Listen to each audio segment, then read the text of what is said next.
जय श्री राम। एक बार सीता माता ने हनुमान जी से पूछा कि पुत्र, एक बात बताओ, जो जलने वाली तुम्हारी पूंछ थी वो तो नहीं जली, लेकिन उससे पूरी सोने की लंका जल गई, कैसे?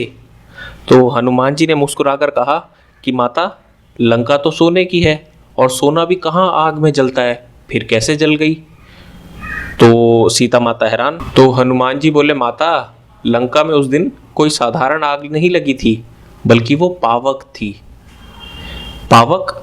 सीता माता ने कहा, अरे हनुमान, पावक तो आग को ही कहते हैं। हनुमान जी बोले, माता, मैं समझ गया हूँ, आपके और श्री राम जी के वाकई 36 के 36 गुण ही मिलते हैं।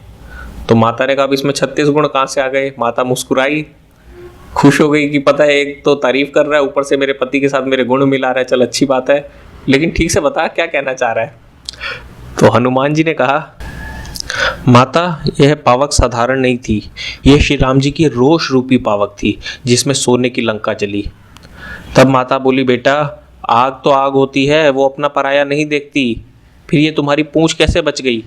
हनुमान जी ने कहा कि माता, उस आग में जलाने की ही शक्ति नहीं, बल्कि बचाने की शक्ति भी बैठी थी। माँ बोली, बचाने की शक्ति कौन है? हनुमान जी ने जानकी माता के चरणों में सिर झुकाया और कहा कि हे माता, हमें पता है कि प्रभु ने आपसे ये कह दिया था, तुम पावक महु करऊ निवासा। उस पावक में तो आप बैठी थी, तो जिस पावक में आप विराजमान हो, उस पावक से मेरी पूंछ कैसे जलेगी? माता की कृपा शक्ति ने ही मुझे बचाया। माँ, आप ही मुझे बचाने वाली हैं, और आप ही मुझसे पूछ रही हैं कि मुझे किसने बचाया। हे माँ, आप सचमुच में प्रभु श्री राम की तरह ही हैं, जो अपने भक्त की, पुत्र की रक्षा तो करती हैं, मगर उन्हीं का मान बढ़ाने के लिए उन्हें ऐसा आभास कराती हैं जैसे करने वाले वे हों। माँ, तुम सचमुच में धन्य हो। दोस्तों, इससे हमें वाकई अपनी माता के स्वरूप, जो आपके भी माता पिता हैं, उनके बारे में एक कितनी सुंदर बात पता चलती है। आपके माता पिता ना जाने कितनी बार जब आप छोटे बच्चे थे तो कैसी कैसी हरकतें करते होंगे, फिर भी वो आपको लाड प्यार से कैसे कैसे हमेशा संभाल कर कहा करते, अले अले अले, अरे वाह, आप तो बहुत बड़े हो गए हो, ये आपने किया, अरे वाह, ये तो आपने करा है।